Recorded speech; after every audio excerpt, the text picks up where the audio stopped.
O Senhor esteja convosco. Ele está no meio de nós. Proclamação do Evangelho de Jesus Cristo, segundo Marcos. Glória a vós, Senhor. Naquele tempo, quando Jesus saiu a caminhar, veio alguém correndo, ajoelhou-se diante dele e perguntou: Bom mestre, que devo fazer para ganhar a vida eterna? Jesus disse: Por que me chamas de bom? Só Deus é bom e mais ninguém. Tu conheces os mandamentos: não matarás, não cometerás adultério, não roubarás, não levantarás falso testemunho, não prejudicarás ninguém. Honra teu pai e tua mãe. Ele respondeu: Mestre, tudo isso tenho observado desde a minha juventude. Jesus olhou para ele com amor e disse: Só uma coisa te falta. Vai, vende tudo o que tens e dá aos pobres, e terás um tesouro no céu. Depois, vem e segue-me. Mas quando ele ouviu isso, ficou abatido e foi embora cheio de tristeza, porque era muito rico.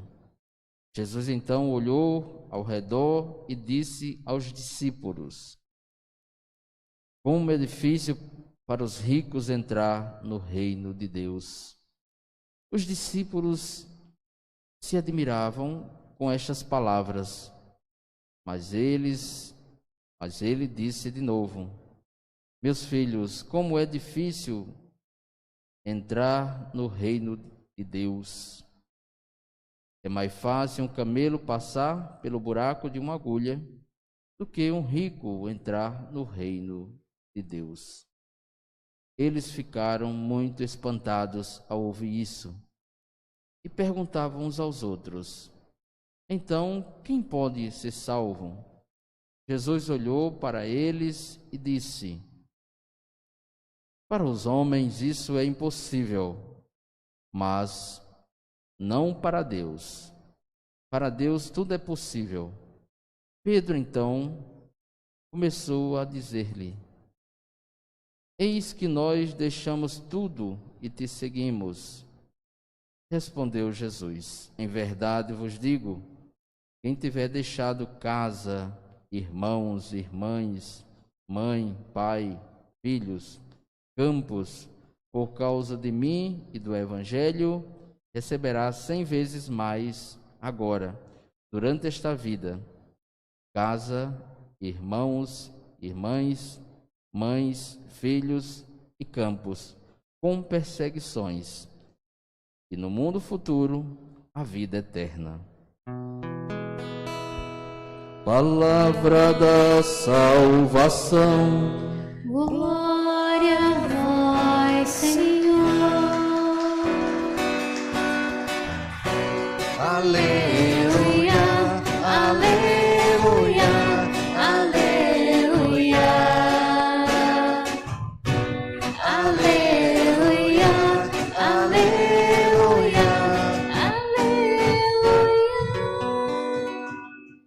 Louvado seja nosso Senhor Jesus Cristo. Para sempre seja louvado. Caríssimos irmãos e irmãs, celebramos hoje, 28º domingo do tempo comum. Estamos nos aproximando do final do ano litúrgico, que se encerra com a festa de Cristo Rei do Universo. E, como sabemos, o ano litúrgico é diferente do ano civil. Antes de terminar o ano civil, nós já terminamos e iniciamos um novo ano. Estamos no ano B, passaremos para o ano C. E assim iniciaremos um novo tempo, o advento nos preparando para celebrar o Natal do Senhor.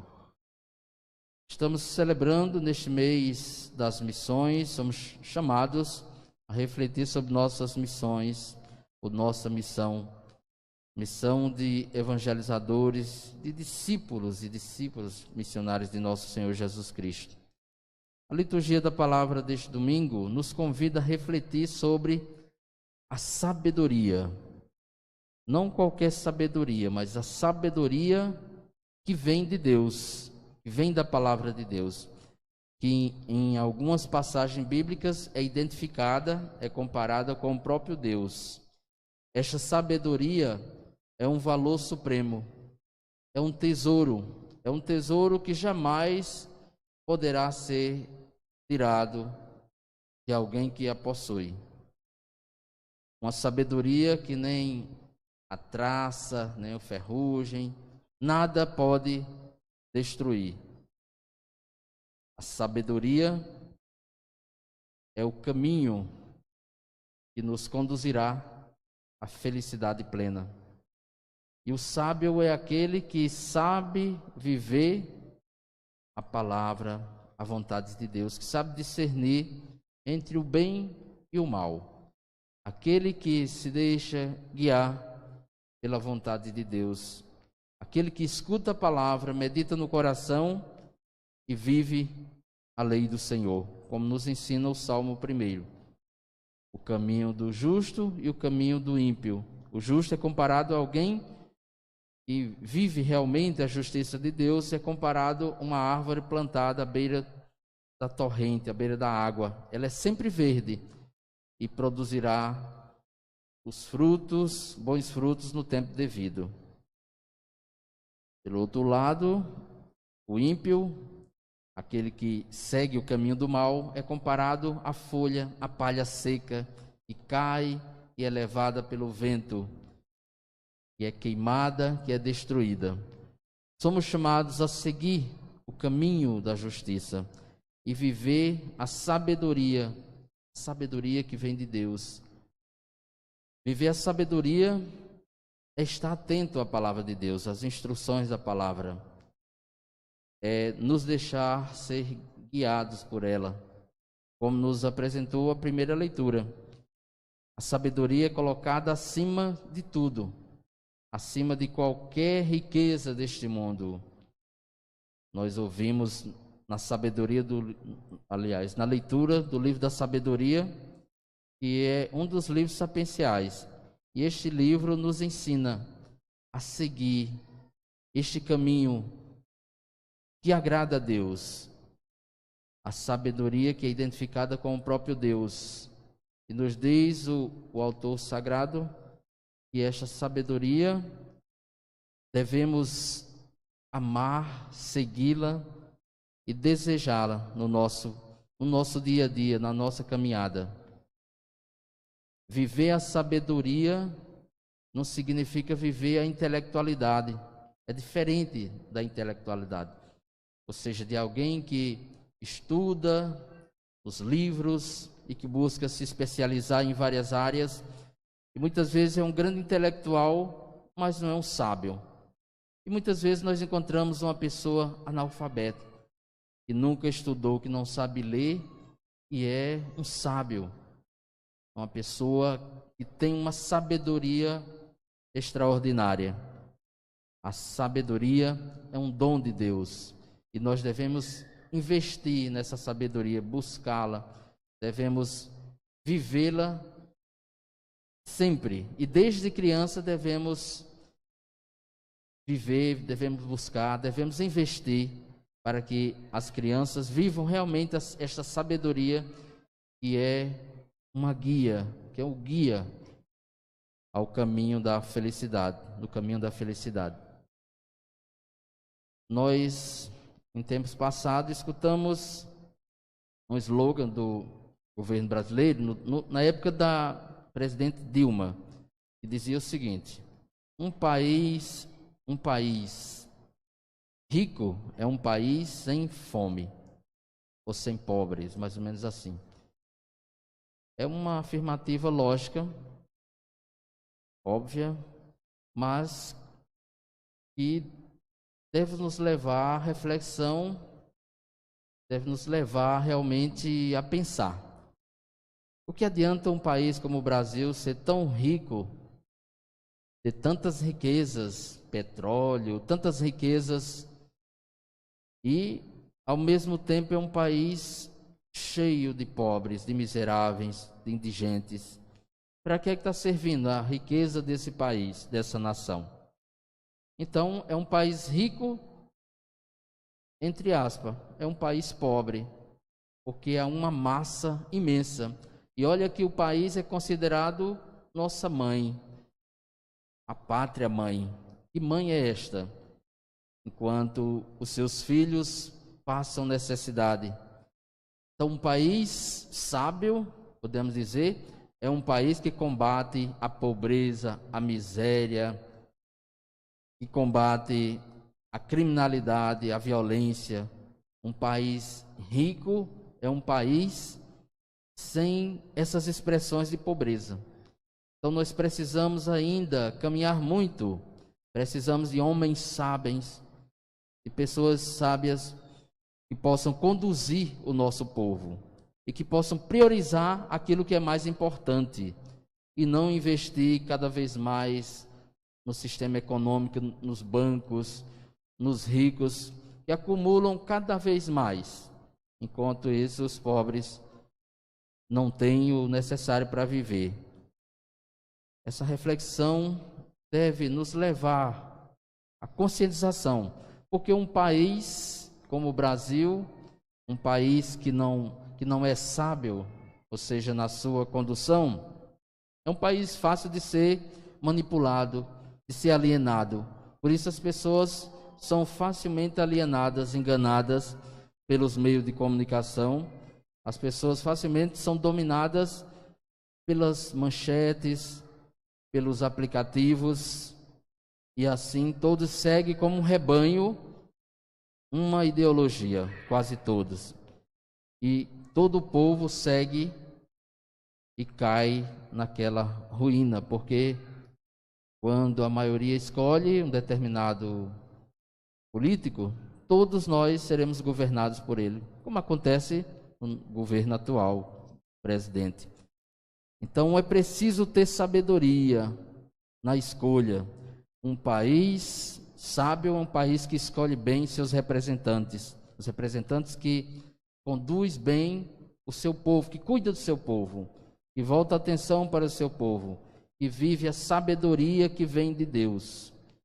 As leituras que nós ouvimos hoje nos convidam a viver esta sabedoria, viver como pessoas sábias, que têm discernimento, e age pela sabedoria que vem de Deus. Como nós ouvimos no Evangelho, Jesus é surpreendido com um jovem, um homem rico, que se ajoelha diante dos seus pés e depois o chama de bom. Dois atos que comprovam que ele via em Jesus a presença de Deus.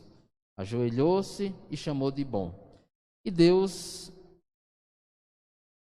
a quem nós nos ajoelhamos e chamamos de bom, está na pessoa de Jesus. E Jesus diz para aquele homem: por que me chamas de bom? E ele diz: bom somente Deus. Aquele homem sentiu que Jesus era o mestre, era o Messias, era Deus. Mas ele estava angustiado. Apesar de toda a riqueza, ele não estava feliz, estava preocupado. E pergunta a Jesus o que seria necessário para entrar no reino do céu, na vida eterna. Jesus vai citando vários mandamentos, vários ensinamentos. E o homem diz para Jesus: tudo isso tem praticado desde a sua juventude. Aqui nos abre um precedente, uma reflexão. Viver os mandamentos, ser dizimista, participar da missa, participar de uma pastoral, não é o suficiente. Não é o suficiente. Precisamos ir além. Este homem, apesar de viver todos esses preceitos, Jesus percebeu que algo muito importante lhe faltava. aquele homem estava apegado à sua riqueza. A sua riqueza representava tudo para ele e estava impedindo de viver como verdadeiro filho de Deus. E Jesus logo diz: uma coisa te falta. Vende tudo que tens e dá aos pobres. Por quê? Porque aquela riqueza estava sendo uma causa de empecilho para a sua caminhada. Não é pecado ser rico, mas a riqueza não pode conduzir a pessoa à perdição, não pode conduzir a pessoa à usura, à injustiça, ao mal. Quando uma riqueza, um bem, conduz a pessoa no caminho do mal, é preciso que esta riqueza, esse bem material, seja cortado. Então, o jovem, ao escutar Jesus, que diz que ele deveria vender seus bens e depois seguir o próprio Jesus, o homem ficou triste. Ficou triste porque era muito rico e muito apegado aos seus bens. E nós, quais são os nossos apegos? Onde é que nós estamos apegados? O que representa a nossa riqueza? A nossa riqueza deve ser a sabedoria que nos conduz a Deus. Mas muitas vezes nós nos apegamos a muitas coisas que nos atrapalham na caminhada. Então, este homem ficou triste e não quis seguir Jesus. Voltou para a sua vida de riqueza e não quis seguir Jesus. Jesus olha para os discípulos e diz: como é difícil um rico entrar no reino de Deus. E ainda repete: é mais fácil um camelo entrar pelo buraco de uma agulha do que um rico entrar no reino dos céus. Esta expressão, existe várias explicações, mas uma das explicações que eu achei mais interessante é que diz o seguinte: lá em Jerusalém existem vários portões. E existem os portões por onde passam as ovelhas, o gado, as pessoas. Existe um buraco chamado agulha, por onde passam os camelos. E os camelos, como sabemos, é um animal muito grande e carrega muita coisa, muita bagagem. Então é tirada a bagagem dos camelos e o camelo precisa se ajoelhar, ficar de frente a este buraco chamado de agulha, e é empurrado por muitas pessoas. Depois de muito sacrifício, de muito empurra, o camelo passa com muita dificuldade. Isto para dizer que é algo difícil.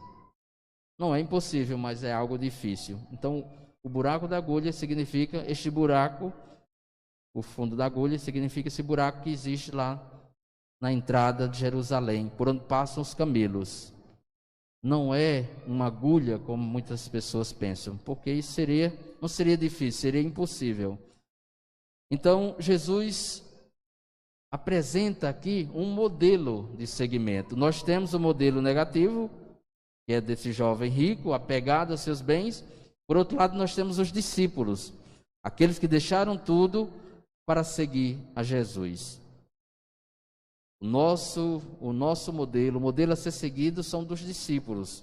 Nós também devemos deixar tudo para seguir Jesus. E seremos recompensados ainda neste mundo. E no mundo futuro, a vida eterna. E é impressionante como esta palavra acontece em nossa vida. Quanto mais nós nos doamos, quanto mais nós nos entregamos, mais e mais somos agraciados. É nesse sentido que Jesus nos diz que é preciso deixar. Mas deixar não é abandonar. Deixar pai, deixar mãe, deixar irmãos, deixar tudo. Significa termos uma relação diferente com a nossa família, com o seu campo, os seus bens. Nada deve nos escravizar, nada deve nos manipular, nada deve nos dominar. Devemos viver a liberdade de filhos e filhas de Deus. A segunda leitura nos fala da palavra.